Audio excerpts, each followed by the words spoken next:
Oh, wow. Wow. Will Smith just smacked the shit out of me. We may just do a little snippet here because we have some ongoing conversations on the podcast, and we were talking about Will Smith and Chris Rock. And someone, excuse my white ignorance if I'm wrong, but someone tried to make it a black thing and basically saying this is a bad look for black people. I'm like, it doesn't have anything to do with black people. This is one dude going up to a stage and hitting another dude. Well, it does. Yes. In a way. Yeah. This is Kip and Netta. They sat down with me to record for episode 346, recounting the tragic story of their son passing away. But before we got started, it was right after the Will Smith-Chris Rock situation. And honestly, it was the first black people that I got an opportunity to talk it through with. So I stopped them and I said, let's record. So here you go. So black folks have this thing whereas they look at people of that stature as having quote unquote made it. And so when they act out, they take it personally. Like, dude, we can't go anywhere and not show out. So that's not so much a racial thing, but a more of a pride thing. Gotcha. How far you done come. And look how you still acting. Gotcha. Right. Gotcha. So it's almost like a setback. What if a white person with good intention says this is a bad look for black people? Because someone did tell me that. That's kind of racist for you to say that. But it's true. But it's true. Yeah. But everybody don't take it that way, you know what I'm saying? So everybody got their own opinions, but the way they say it could make a difference. It ain't what they say, is sometimes it's just the way you say it. Right. And then too, sometimes you have to look at the dynamics of the relationship. Like, who is it coming from into who is it going? Right. So if you and I are friends and you say to me, dang, dude, that's a bad look for black people, I'm going to take it like, yeah, you right. Yeah. But if you just walk up on me, Joe Blow out the street and been like, you saw that? That's terrible for black people. Then I may be offended. Right. Yeah. So it's almost like... It's deeper than what happened. You know what I'm saying? I think Something so too. had to been going on before. And I just kind of felt bad about the whole situation because I was like, dude, it wasn't even that serious. Because you were laughing a minute ago. But I said he was laughing because he was nervous. He probably wasn't paying attention. He makes millions of dollars, funny. Amy. But He when wasn't nervous. Sideways, Amy. and he saw his Amy. wife getting an attitude, then he figured, oh man, I got to step up. I got to do something. He was a jerk, point blank. I was like, hit him harder, do it right. Why? But it's just joking. I mean, you know how type of person he's. I'm so tired of people making fun of other people for stuff that's real. You know what I mean? But he didn't know she was sick though. There's no way he didn't know that. Who didn't know that? Who's living under a rock? Chris Rock? Doubtful. I mean, a lot of people didn't know. A lot of people did. So I guess we're under the same rock. Yesterday on the video, a lot of people didn't know she was sick. I had no idea. I'm just going to be honest. A lot of people didn't know she was sick. I had no idea. That's why it's good to have different perspectives. Because from my perspective, not bringing it back to a black thing, but black folks, let me just keep it real. So my grandparents always taught us, like, he wasn't disrespectful in a way of he went and talked about her underneath her clothes, as older black folks would say. He didn't call her out her name. Why you mad? Yeah. You know what I mean? I can see if he disrespected her as in a way of calling her a derogatory name, or if he like referenced her quote unquote entanglement, right, or, spoke about her body parts, then to me, that's disrespectful. But just to say that, I didn't look at it as a sense of disrespect because, again, I didn't know about her condition. And then referring her condition, not to be insensitive, but dude, it's not like it was cancer. Ma'am, you got millions of dollars. Buy a wig. You could afford a really good one. Buy a wig. If you are so sensitive about your alopecia. Not to be insensitive, but ma'am, really?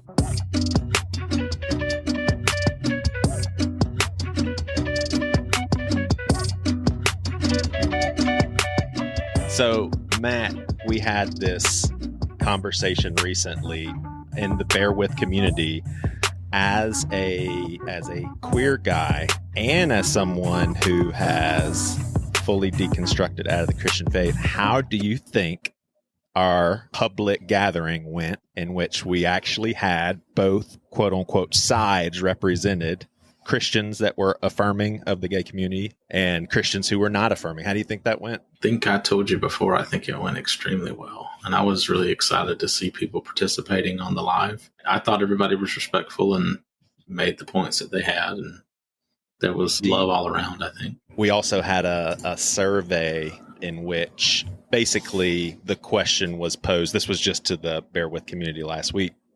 Basically, your feelings on the recent turnaround in Roe versus Wade. I wanted to point out to you, in case you haven't noticed, that with the ones that took the survey, it's pretty much split down the middle. But what I mean by split down the middle is you have half people that are either angry, sad, distraught, and the other half, most of them are unsure, not necessarily neutral to the situation, but just unsure. Does that make you happy that we have a mixed bag like that? Or are you just simply beside yourself with frustration that not everyone is where you're at? I think I'm always beside myself with frustration because a lot of people aren't where I'm at on a lot of things. The whole Christian anti-abortion stance is relatively new to the faith. It's been there in bits and pieces, but it's certainly not anything Jesus would have talked about, and certainly not found in the Old Testament. So it's frustrating that mostly lies are what motivate people to agree with or believe in a thing that is ultimately destructive to other people. There will be people who die as a result of this, if that hasn't already happened, because of an ectopic pregnancy that sits there and has to be waited on to make sure that a doctor is legally okay. And that is frustrating. And I think it lacks compassion not to view that. And unfortunately, a lot of people have to experience something like that to empathize. And that's exactly, I did want a quick take for our listeners' sake. We will be talking about this a little more in depth. Ellen, Amy, Liz, and my wife are going to get together and talk this through. Pretty excited about this. So we have these purpose groups within the Bear With community. And one of them that I'm kicking off officially right now, the Deconstruction Book Club. But you'll never expect the first book that we'll read. And I really am excited to go through Case for Christ by Lee Strobel. And here's why. Because when I read it the first time, ate that thing up, just loved every bit of it. And as I have deconstructed, I've heard a lot of people crash on Lee Strobel. And I haven't gone back to read those books, but there's nothing that stands out in my head that I would go back on and be like, oh, that's bad journalism. I'm open to being ridiculed with not being able to see it. And so I'm really interested to go through it kind of with fresh eyes and with some people like yourself that would roll their eyes, to the whole thing? About 90% of it. There's a lot of falsehood in that book.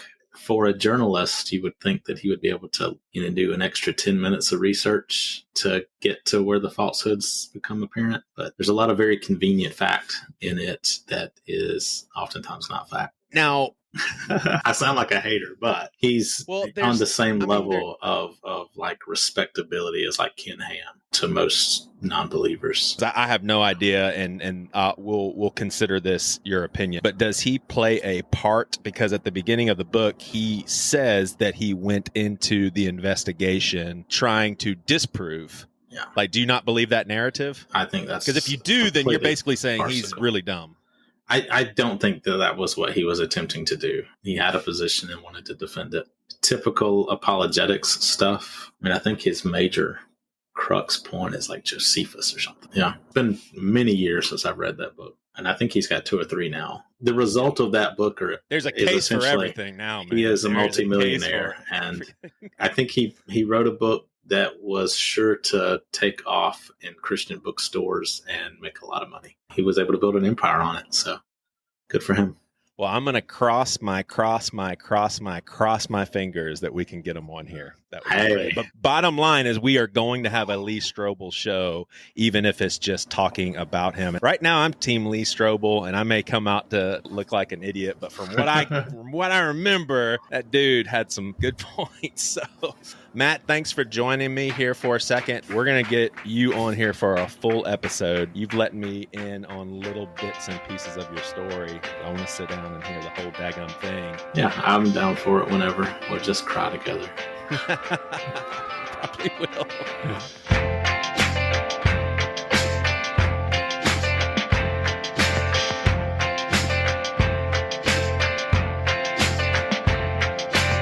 This is one of those talks where I really don't know a whole lot. I did enough research when someone reached out to me to know, this sounds like an interesting conversation, and then I dug a little bit more this morning. And here's what I want to do, and I could be totally wrong about this, but you may not know my background. I have changed a lot in my faith. A lot of people would probably call me a heretic. People would definitely say more progressive in my theology, but I work at pretty much what most people would think is an evangelical church, and that's my family. Okay.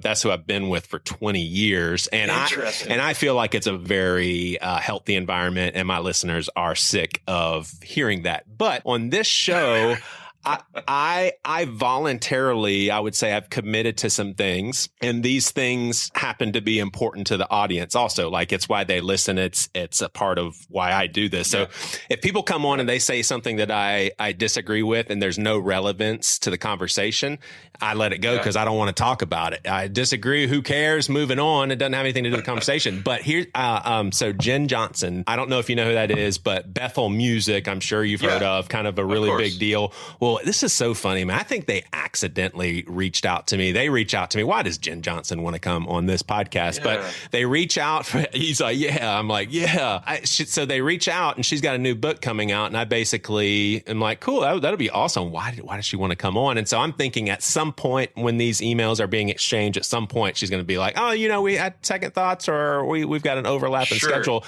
She ends up coming on. I don't want anyone to come on this show and feel like they have to defend everything, because bottom line, my philosophy is I want to hear what the guest thinks. Like, I really want to hear their story. That's why I have them on. It's not to try to convince them of something, but one thing that I learned with Jen Johnson is if in the event, she were to say something that we talk a lot about on this show, it creates like an elephant in the room. And I feel like I dropped the ball with her. Like, there were some things that I could have politely just said, hey, let's talk about that a little bit. Let's push back on those things. But I'm actually learning. So I say all of that because I'm trying to be a better podcaster, and I'm thinking that maybe some of the stuff that you believe may we may really butt heads on some stuff. That's the point of this podcast. That's why I love it. Like, I would love for you,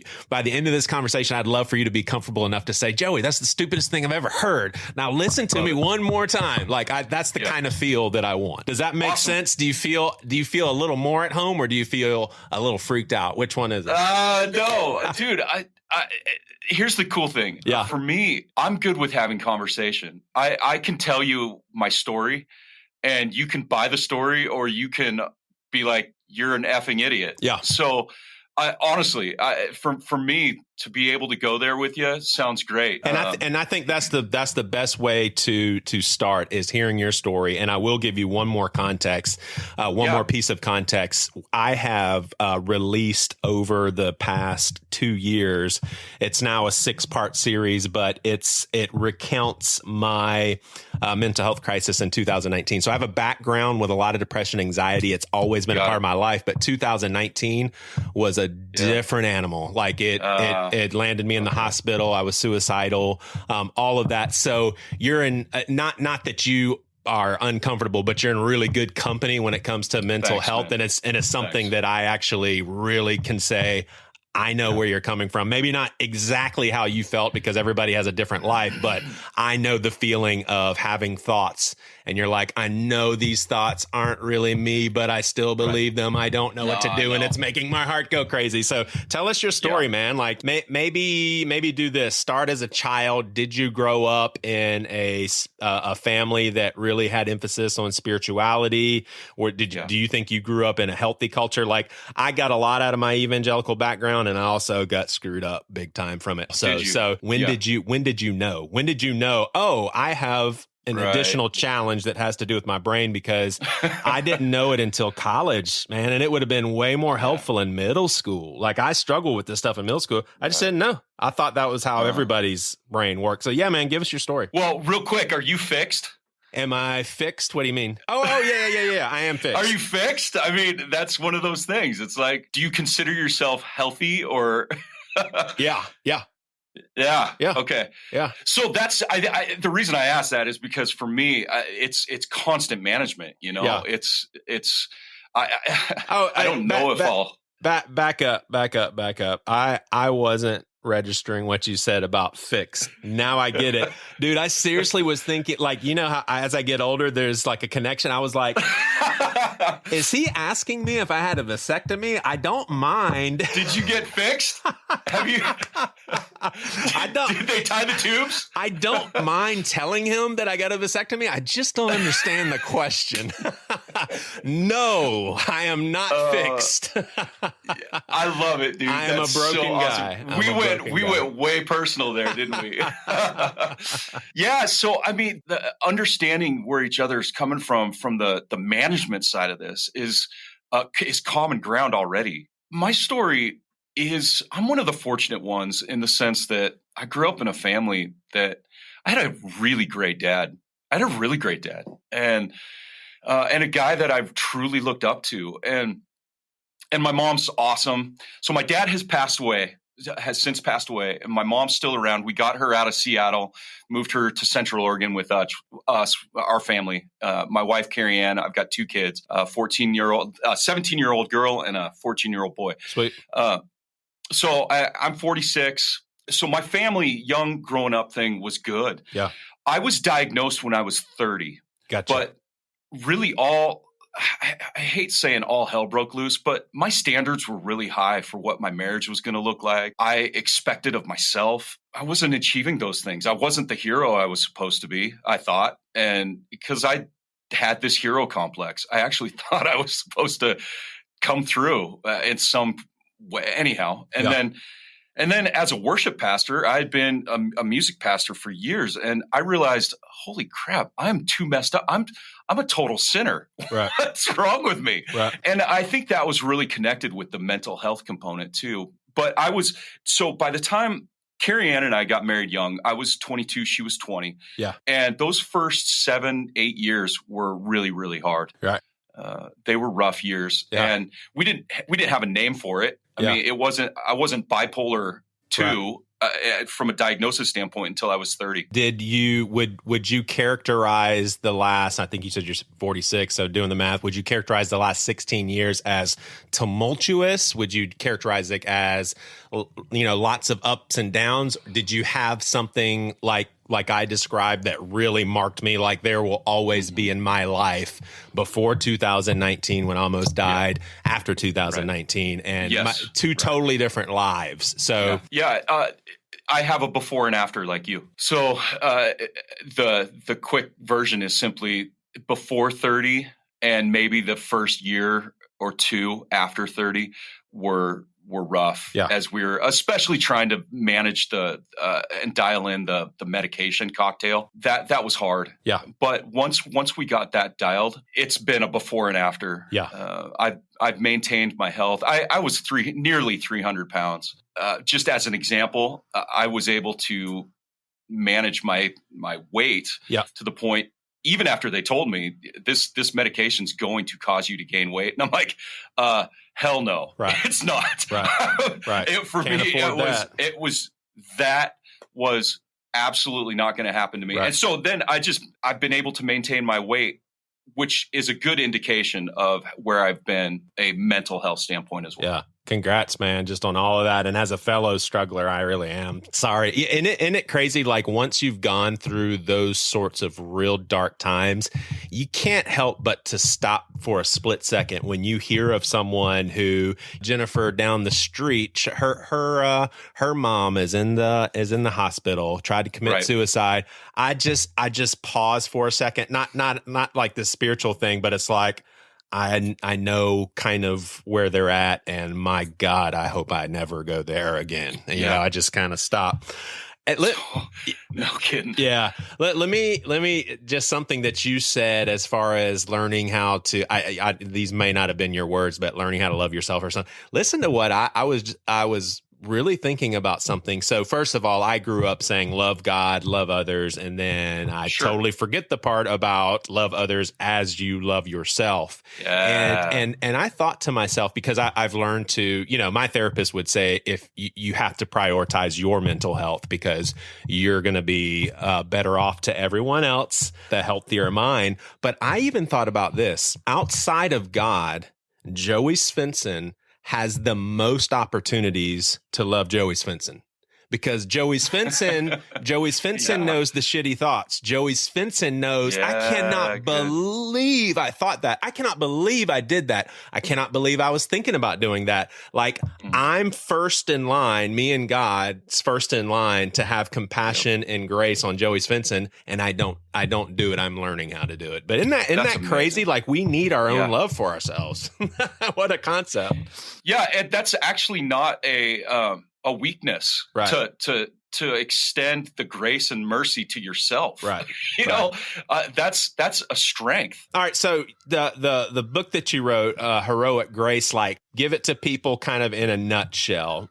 Obviously, writing a book is a real big deal. So congrats. But you don't write a book unless you're like really interested and excited about something. And so obviously there's there's like, why'd you do it, man? Why'd you go through all that work and editing? And that's so true. 'Cause there was something driving me, wasn't there? I mean, it's otherwise, because my goal was not to make money on this, and I haven't. This has been an exercise of self-discipline in a lot of ways. I wrote the book for the primary reason was, I've already mentioned this, but I grew up in this home of supposed heroes. Right. We had this kind of Frankenstein-like concept of what heroism was, and it wasn't all bad. It was just that we grabbed bits and pieces from culture, society, whatever it was, family history, tradition. I couldn't achieve that. And so there was then the worship side of things where I just realized I was too sinful. And so what's going on with that? And then this mental health component. So I really have three streams of thought, or three threads. I've got the heroic, the worship side of things, and then the mental health component. And I knew I had to, for my own health, I had to tell that story. I had to connect those threads somehow, primarily for myself. Right. Yo, a quick note. We have a couple of spots left for September's Bear Group experience. It's a month-long deal, one night a week, specially geared for those who are questioning things, maybe a little bit scared, and you don't have community to talk some things through, or some folks that just love some robust conversation about theology and interesting questions. Would love to have you join us. And listen all the way through this episode. At the end, we have my Aussie friend, my Aussie mate, Ben Archer, comes on here, turns the table on this mother. Asks me the questions. He asked me the questions. Good little fun time we had. And so I launched out on this process, and it kicked my butt. I mean, writing it, the first draft got declined. You hear the story of people that hand their book to somebody and they're like, this sucks. That happened to me. So, and then it was like, okay, I'm going to pivot, and I'm going to write I'm going to clean this up. I'm going to change it because I have to do it. I apologize if my guests ever feel disrespected that I haven't read their book. Like I'll never have guests on if I try to read every single one of their books because I just I can't get to it. So part of this talk is me getting to know more about your content also. So I hope that's okay with you. No, that's fine. I have a big question, and I'm it's one of those guesses. I think this is something where you and I would probably not see eye to eye in, and I could be wrong. But so first of all, I respect my background and everybody. I respect people who believe name it, claim it. Like I respect people that say, we prayed, we're not taking no for an answer. This person's going to get healed. I don't think that's healthy. I respect it. I just want you to know that I respect different expressions of faith that I don't also hold. That's a conviction for me. So when I say this, I respect people who are wired up this way, but I am very much so find it problematic. I think we have irresponsibly connected often spiritual remedies to mental health problems. And as a Christian, I do believe that God he's created our bodies. He's created therapists. He has provided so many resources, and bottom line, God has all of that. But as far as people saying something like this, and I'll give you a real example that really burdened me, and I love this guy, a very awesome teacher, and he basically was talking about mental health, and this was his big home run at the end. But he basically shared and I know it was an awesome story for them, but it was basically his wife was in a real serious situation mentally, like probably similar to what you and I have experienced. And his story was supernatural healing. Like we prayed, and we're talking months and months and months and months of I don't even want to live sort of thing to completely healed. I am happy about that. Like I am very excited for her. But when people say that, I feel like it does so much damage.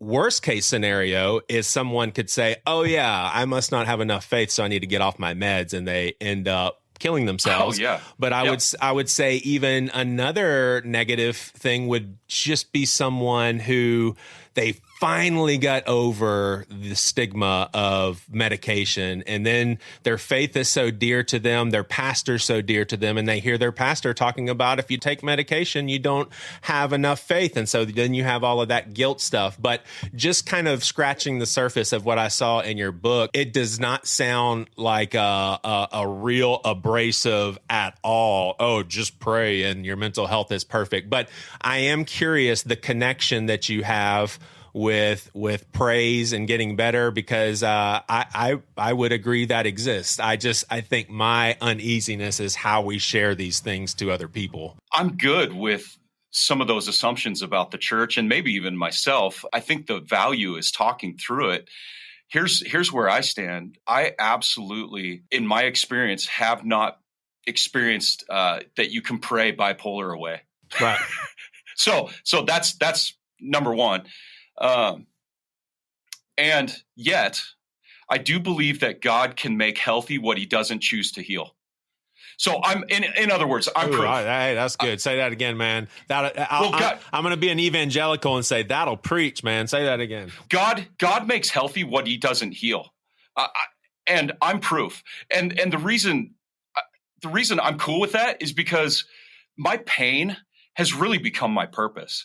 And if God took my bipolar away, I know myself. Right. I probably wouldn't need God anymore. I mean, I'm just being honest about that. And so at the end of the day, for me, healing isn't what I need. What I need is desperation for Jesus in my life. And that's okay. So let me just be very clear.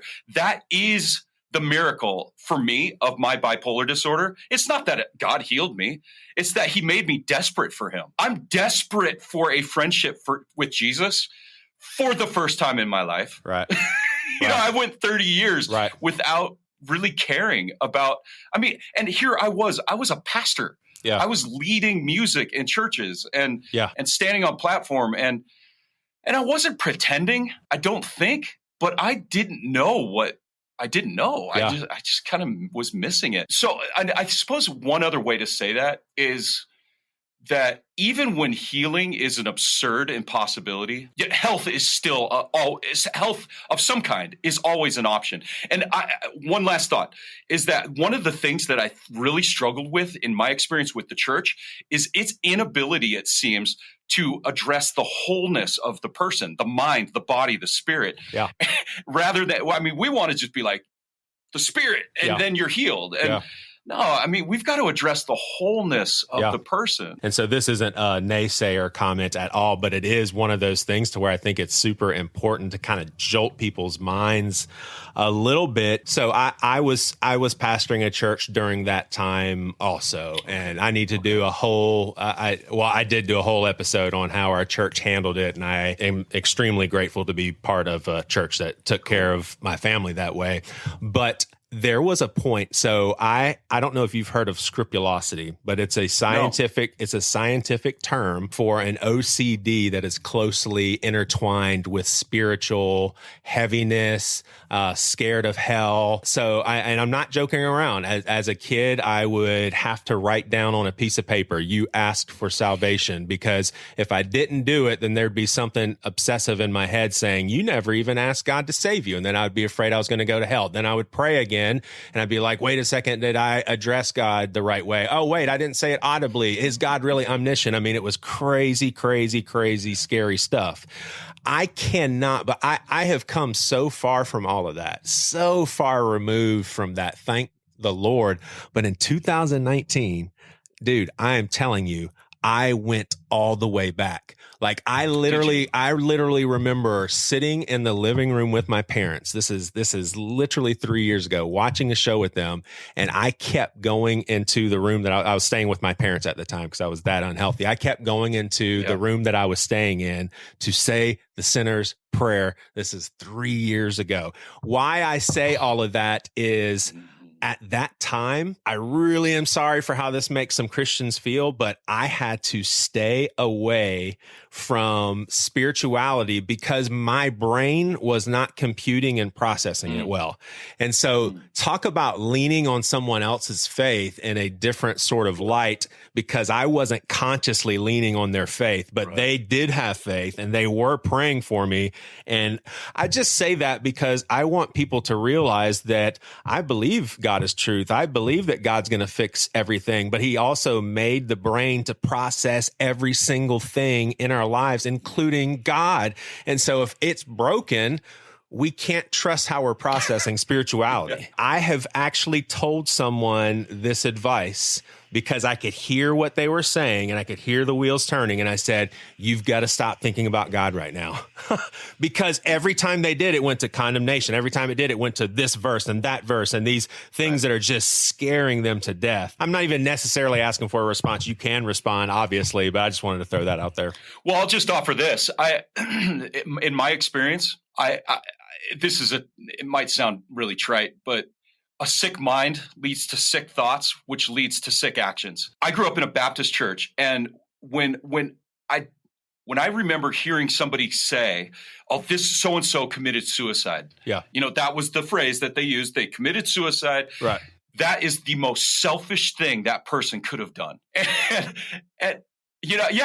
so that's what I grew up with. Right. And then I experienced it on my own. And they're for sure going to hell. They are in hell as that bullet goes through the brain. They are in hell right now because of their selfishness. Absolutely. And so that's where, until I experienced it myself, I didn't understand that I wasn't myself. Yep. I was sick. Way of putting it. That's a good way of I was sick, and it was a sick mind. It was leading to sick thoughts. Yeah. Absolutely. Which very much I was on the road to sick actions. And I've had friends. I have a really good friend who ended it all. And so I know, and he wasn't himself. So, right. Yeah. Because if he was, he wouldn't have done that. Yeah, I totally agree. And I'll tell you this, because I don't know if it sounds like you reached that level before, but I had not until 2019. And here's how I explain it to people. It was a span of like 3 days, and it really got cooking for like a day and a half there. Yes. But I literally, I promise you, man, Scott, in my head, I thought, if I stay around here, it's going to be worse for my kids. And I'm sorry. Sometimes it hits me, man.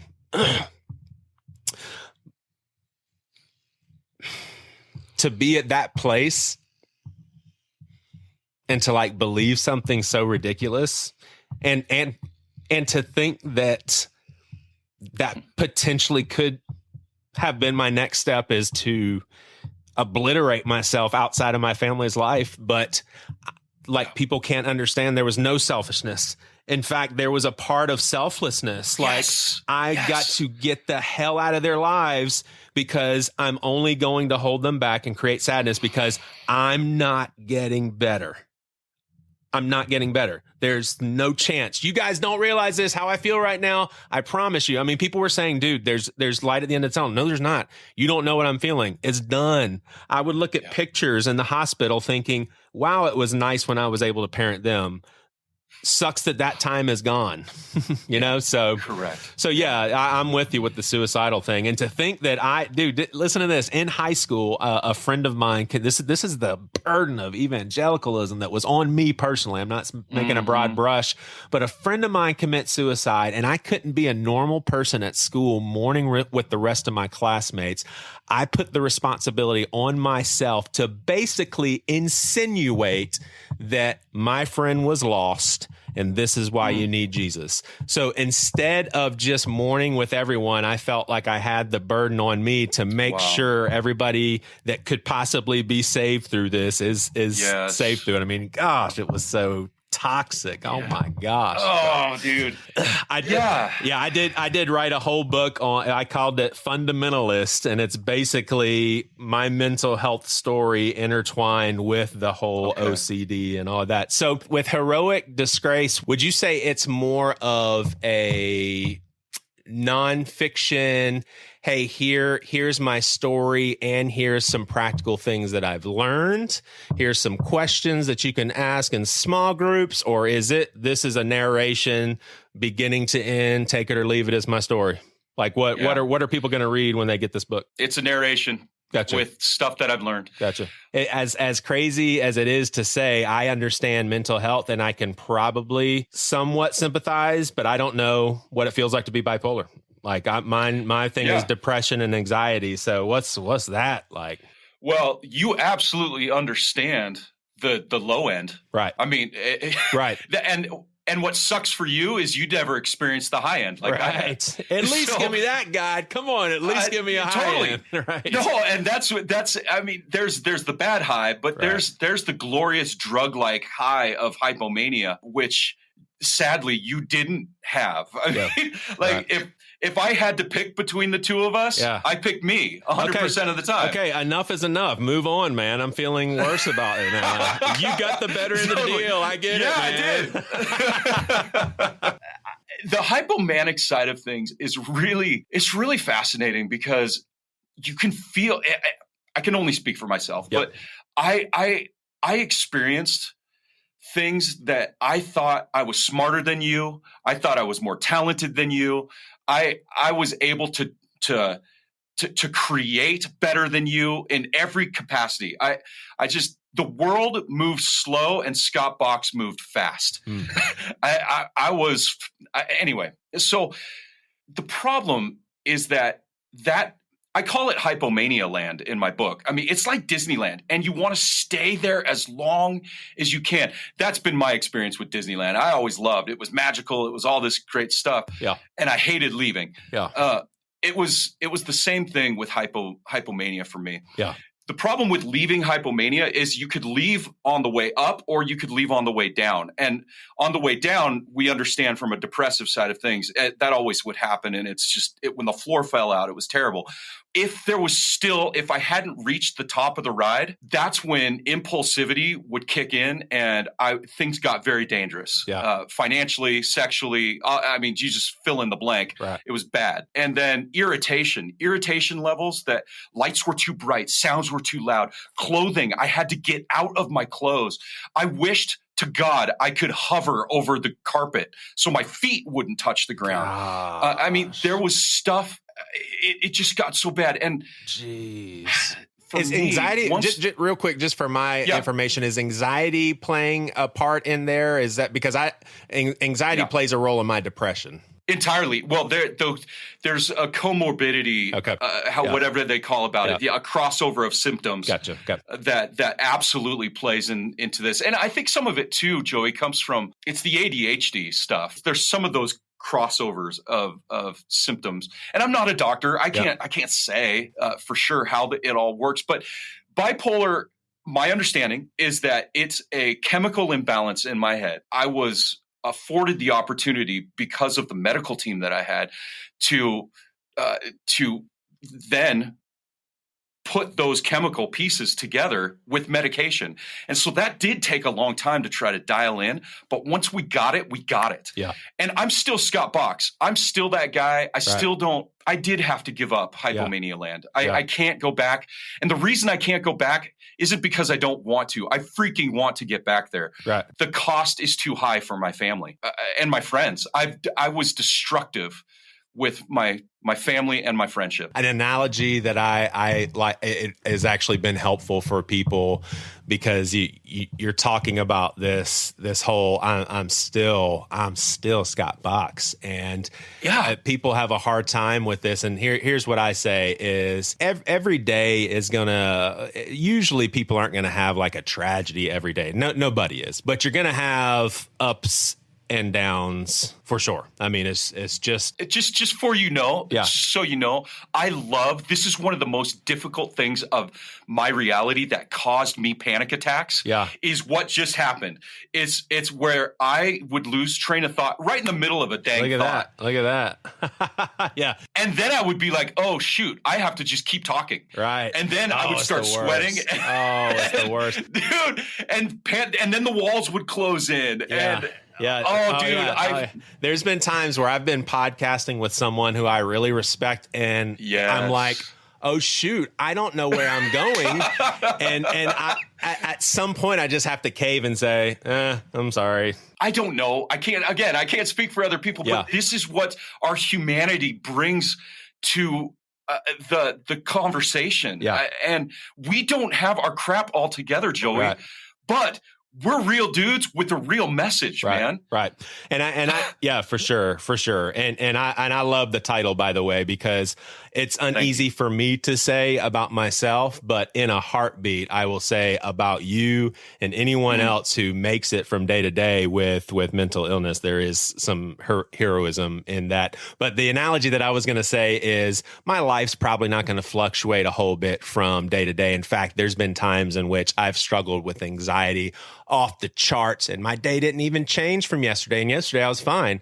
And so what it's like for me is I tell people it's the difference of being on a big old yacht and being in a canoe, because in a canoe, when the waves pick up a little bit and the wind blows and the rain comes down, you're like, oh shit, this is uneasy. Am I going to drown? Is this going to knock me over? But those same winds the next day, all of that same sort of weather, if you're on the yacht, you're like, oh yeah, breeze picked up a little bit. You're not worried about anything because you're on a bigger boat. And that's what it's like for me when it comes to contrasting the times where I'm playing with a good set of cards as opposed to not the best hand. So let me ask you this one last question, then obviously feel free to add anything else before we wrap this up. But give Capital C Church a grade on how well we are doing, and obviously you don't see this as like going on the record. This is just a fun question, that's fine. But how do you see the church doing with how we are talking about mental illness, handling it, talking about it theologically? We've obviously come a long way in my book, but how give us a grade. There's still room to grow. Yeah. Lots of room. I don't know. Yeah. I mean, I think we're probably still in C territory. Yeah. Maybe C plus. But and the reason why I say that is because I'm not convinced that the church has figured out how to address the wholeness of the person, like I mentioned earlier. That's part of it. I think there's another component to this that's really as I move forward from a ministry standpoint myself, is I think there's an aspect of pastoral leadership or just church leadership that struggles to identify their own desperation and likes to allow themselves to have all the answers, and rather than be desperately dependent on Jesus themselves. Right. And I can say that because I was one of those guys. I was not desperate for Jesus, which therefore meant I was not dependent on him for every day of my life. Right. I truly feel like I am that guy now. And that doesn't make me great. That makes me more like Jesus is all I'm trying to do. Right. Which is why I talk about we're supposed to be heroic as Jesus is heroic. The problem is we think that's a bad thing. And the truth is Jesus is like, hey, love as I love, serve as I serve. And he knows we can't do it with perfection. And yet he's called us to that. And I see a struggle in the church, a remaining struggle in that aspect, where church leaders are not nearly as desperate for Jesus as they should be, as they must be. Dude, I don't, it sounds like you've enjoyed this, so maybe we could have you back, because I'd love to have a whole discussion on that, because I actually wrote that down. That was some big theological pushback for me. Is I see us as we're guaranteed a victorious, heroic lifestyle being a part of God's kingdom. But I personally see this wave, like the first wave of living, we're walking in the footsteps of someone not well known, did everything right, and was basically punished for it, left to die. So I also very much so believe and respect your points of view also when it comes to that. But that'd be a fun conversation. We should probably do it sometime. The last thing I want to say is that heroic disgrace is the inversion of heroism. In other words, Jesus, we still look at Jesus in the way the old Hebrew folks did. They were looking for a Messiah who would come in and kick ass. Right. And what they got was a dude who got hung on a tree. Right.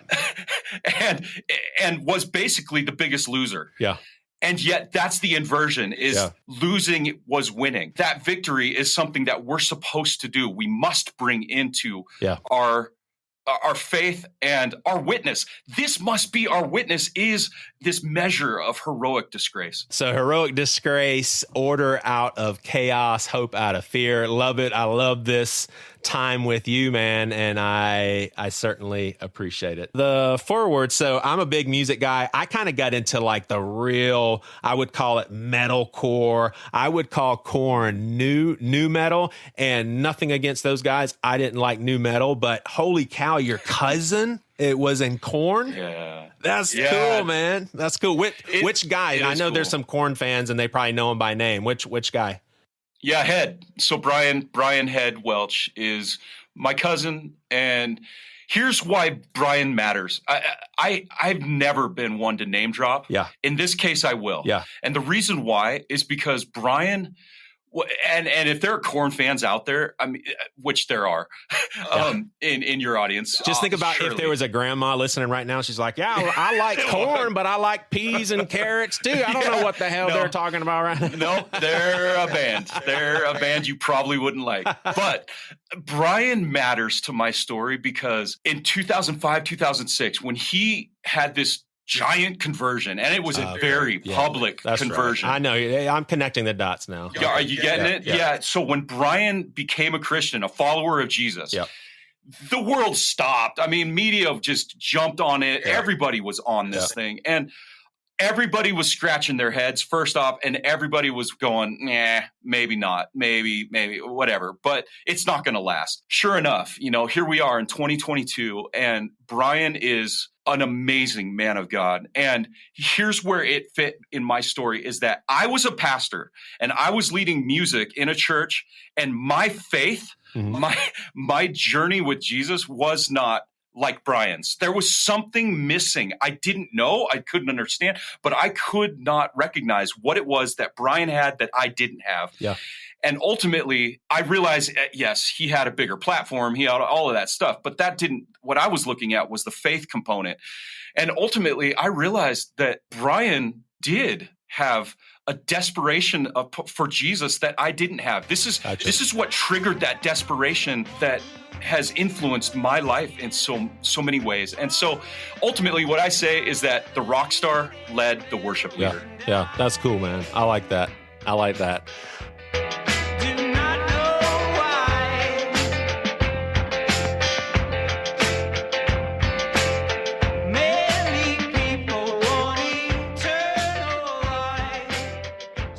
I was going to try and flip the tables a little bit and hit you up with some questions as well, because there's, just listening to the pod and, kind of from almost day dot to where you are now, it sounds like you've gone through, well, obviously you've gone through a lot of changes and whatnot, and I wanted to hit you with some questions on things as well, because, for folks who are just joining or maybe dropping in and out of the story a little bit, may not be fully across where you're at with some things. And there are some things I probably don't know where you're, well, I know for a fact I don't know where you're at with some stuff as well. Perfect. So. It's interesting, though. The one thing I wanted to ask, I had a few things, but I like your plan better. Yeah. I'm curious, because it's been a long time since I've actually met you face to face. For me, it's like a interest in people sort of concept.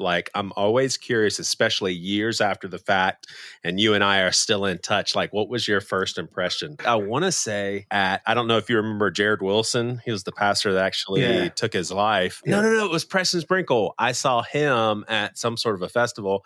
It just didn't occur to me that's who it was. And he was like, hey, as in, hey, man, it's good to meet you face to face. And I just totally was like, hey, what's up? I just had no idea who he was. He thought I was a jerk for, a good hour until I realized who he was and started talking to him. But was I a nice guy? Because I was probably jet lagged. Yeah. Oh, you were jet lagged to hell and back. I think you and all the guys were pretty heavily out of it. And that's part of the course. You were really nice. You're probably the most approachable and easiest to talk to out of everyone who I met at that festival. Yeah. It's like you can't really fully grasp what you're a part of until on the other side of that. To think that we filled up a bar in some random part of Australia, not even a year after we started Bad Christian, that's like, dang.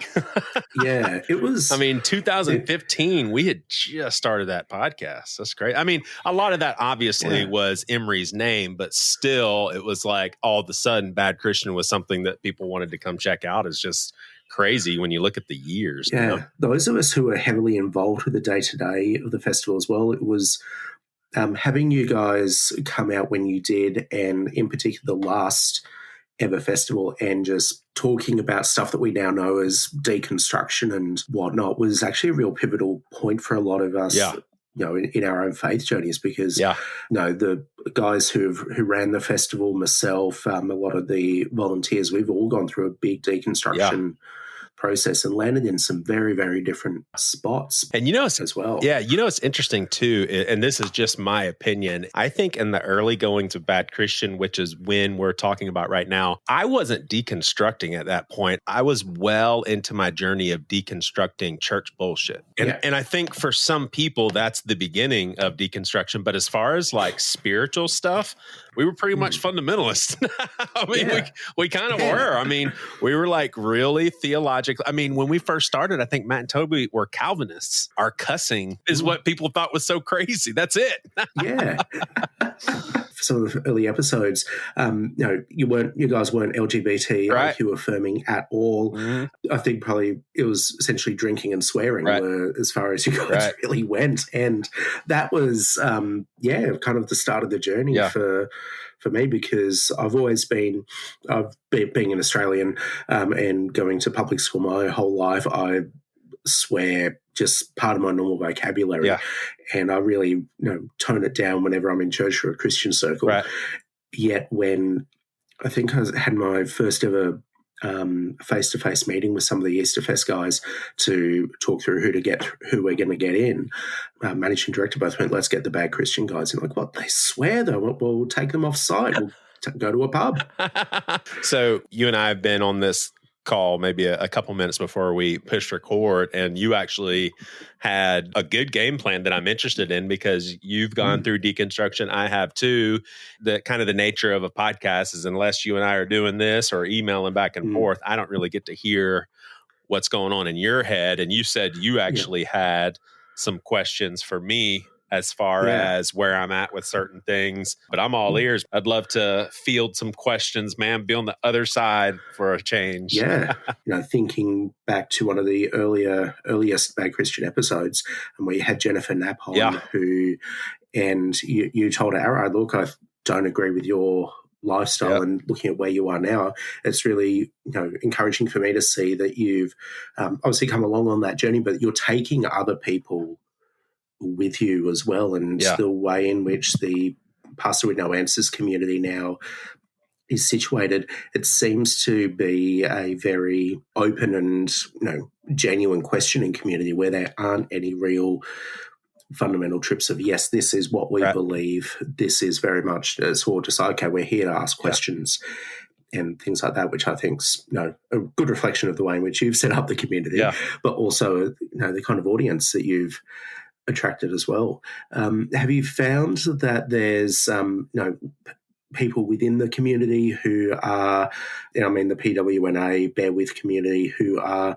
reaching out to you for advice or seeing you as their own personal pastor in that respect? Or are you finding that the community is just kind of helping look after its own and you're throwing the ideas and the organization into it? That's a good question. As I've gotten older, I've just accepted this. Like, I don't see myself as this necessarily consecrated person that is set aside to be a martyr for other people, but I do believe there's something about me that God has made me a certain way where people do feel comfortable in opening up. And I think part of it is because I haven't set myself up as this person who I think is wiser than everybody. I think I'm just as much of a screw up as everybody. But bottom line, I do think some people can have some sort of a thing about them where people are just comfortable in approaching them. So there's every month or so, someone will even say, hey, I consider you my pastor, but it's in such a healthy way,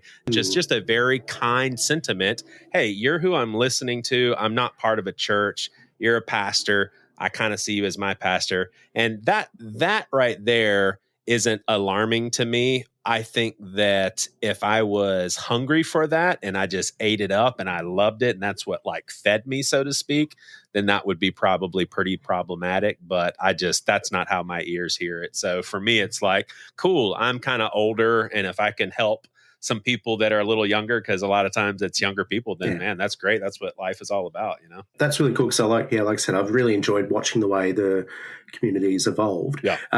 You were talking about how people kind of view you and see you as not really this, you're my pastor, so you're who I'm listening to. Right. And how the community is not built around you. Do you have any, internal warning signs or any internal or any kind of triggers where if something happens, such as, instead of maybe once a month, people are reaching out to you every week, or people start saying, oh, look, I tithe to Pastor with No Answers, or things like that you go, whoa, hang on a second, this isn't what I signed up for, or okay, this is becoming too much about me. Is there a threshold for you there, or thresholds or whatnot? It's weird. It's like I am so removed from what I would call those as rules. I just don't even care anymore. I think that I'm in this territory. I've heard Richard Rohr say something along the lines of, once you've moved to this certain place in your spiritual paradigm, church gathering, for instance, can feel like the most meaningless, stupidest thing that we're doing, and at the same time feel like it's the most profound, deepest, meaningful thing ever. And I know that might be a weird response, but what I say with that is there's such more deeper meaning than all these little things that we try to say, oh, I'm not going to do that and that's not going to be me. Nowadays, if people say, I don't go to church, I listen to you, I really want to support what you're doing, and so I'm going to join the Bear With community. I'm like, okay. If somebody says, hey, this is kind of what I consider tithe, I don't even see tithe how the capital C church typically sees it anyway. To be honest with you, I have 10% of my income go back to Seacoast, for instance, but I totally understand where Christians are coming from that say, no, my money goes straight to poor people, for instance. Like, I'm not putting it into a big church organization. Yeah, I just don't care about any of it anymore. People can see it as they want to. The only thing that I care about is, and it's something that our lead pastor said recently, is when someone does give you a platform and they're basically saying, hey, I see you on a platform, get it the hell away from me. I don't want your platform. You can't help to, like, I can't help but to be a podcast that people listen to. And if people listen to it, they enjoy a lot of it. I can't help that, but I can help how I respond to their love for the show or fondness of me. I can control how I respond to it. And I suppose you could also put things in place to kind of reduce the likelihood of that happening. Like, for example, having the opening 5 minutes be nothing but fart sounds. That'd kill your listenership in a minute. There you go. But I'm serious, man. It really feels good to be at an age, and I've had some things happen in my life that I haven't even shared yet, honestly. And I'm willing to. It's just a lot been going on, and it feels really good to be at a place to where the stuff that I'm doing with this podcast, the stuff that I'm doing with the community behind the scenes, I don't need any of it to succeed. And I couldn't say that maybe even just 2 years ago, but there's just, I'm just at a place where I'm like, this isn't the most important stuff in life. Like, at the end of the day, this isn't the stuff that I'm going to be upset as to how it went in my life. I'll be upset if I don't go after this stuff because I think it's things that I need to at least try, but whether or not they work or not, that's not what's going to deliver contentment for me. And I'm not just saying that. I couldn't say that just a little while ago. It's neat to really feel free in what I'm trying to do, because I'm like, if, however it unfolds is how it unfolds, and I'll be happy about it, because my goal is to try what I'm doing, and that's what I'm doing, is trying. That's really cool.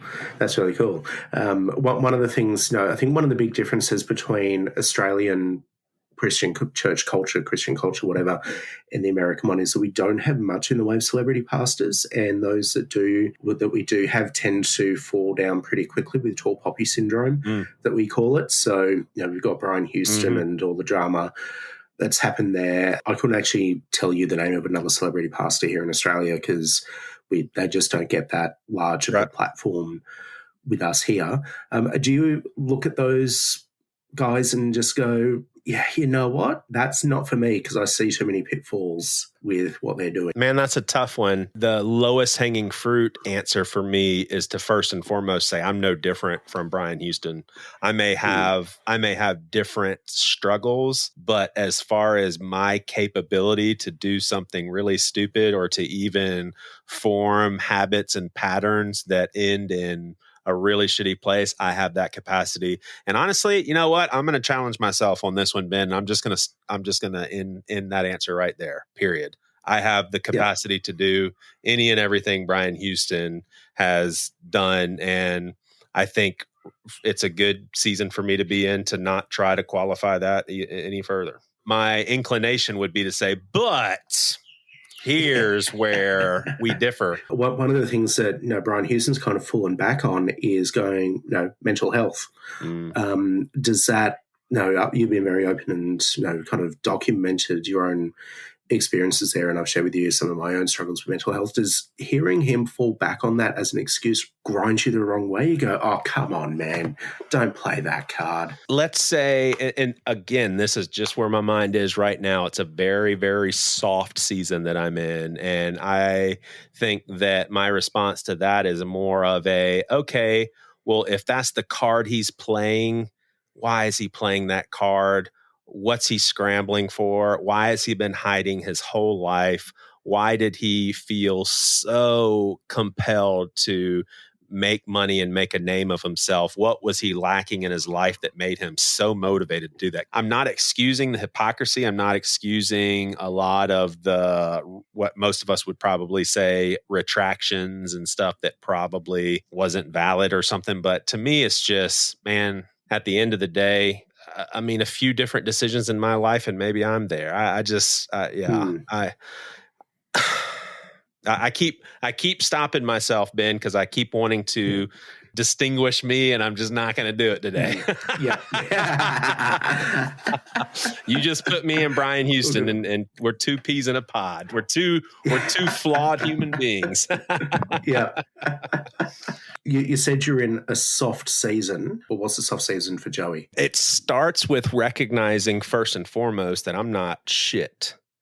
And I know that sounds maybe really weird, but you just get to a place in your life as you get older where you recognize, I mean, here's what's crazy is I did that Repenting from Bad Christian episode. Everything I said in there was legit reflection on things that I saw in myself in that season that was very immature of me. And I don't think poorly of myself. I just think I was learning and growing through all of that. There was a lot of arrogance there. And so I don't feel like I should stop talking about the issues, but I have made kind of an internal commitment that it's a rarity if someone's name comes out of my mouth. Like it's a rarity. And that's just me. I don't look down on other people. I think that it can probably still be done with a good heart. But I think for me and where I'm at, the sort of reputation I built with Bad Christian, and again, I'm just talking me right now. I don't see humans in that regard anymore. Yeah, it just feels like a lot of that stuff is being undone. But the softening, I think, comes from recognizing just how much alike I am as everybody else. But then also, I do think that what I learned through the whole Bad Christian deal and what Bad Christian meant, there's some good stuff there that, hey, we really aren't all that great. But for me, there was some pride and there was this thing deep down inside to where, hey, because I'm so open about this, I'm a little bit better than everybody else. I'm not making these secret mistakes behind the scenes. I'm being out open and upfront, and that didn't make me any better than anybody else. And bottom line is, there are some things behind the scenes that I'm not telling anybody. I mean, it may not be extreme stuff that would get me kicked out of a job. Just the softening, it just comes from a place of, man, we're all jacked up, we're all flawed, we're all broken, and let's hope for one another to make it out of here and all in one piece. we're all going to die, so maybe we can just die all in one piece, peacefully. Yeah, I think you've got a new tagline for the podcast now. Yeah. There you go. We're all going to die, so let's die peacefully. There you go. I love it. Well, dude, I appreciate you bringing the questions, man. Oh, no problem. The only question I have for you is, who discovered coconut shrimp in Australia? I know it's something that goes way back in y'all's history, and then Outback, refined it. But coconut shrimp goes way back in Australian, right? Honestly, there aren't many Aussies who actually eat that. I've ever had it.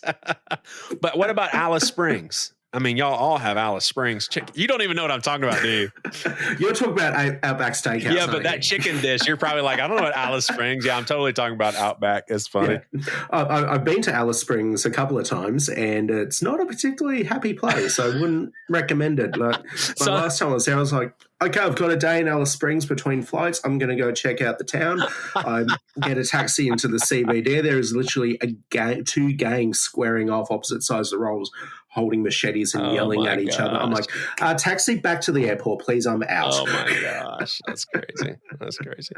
Well, Ben, I appreciate your support through the years, honestly, with Bad Christian and now with Pastor with No Answers, Bear with Community. And I don't know if you've been keeping up with stuff, but man, there's a lot of fun stuff around the corner, and you'll at the very least have access to stuff after it's said and done, video, audio, but hopefully there's some times that line up and we can get you Aussies hanging out with us every now and then. I did actually see one come up the other night and I thought, oh, that'd be really good. That sounds really exciting. It's at 4 a.m. Right. And like, okay, frustrating. Oh, well, and then the 1-year-old kicks off home and get him set. I'm like, actually, I'll check the time. No, I've been with the 1-year-old now for an hour and 15 minutes. I've missed it. It screwed all up, man. You guys should have thought that through. You know, you just had to go make a baby, man. You know, we did that 4 times. Look, honestly, Joe, the easiest solution is just for you to move to Australia. There you go. Yeah, solution. I'm a problem solver, man. I'll get in touch with Brian Houston and see what he says.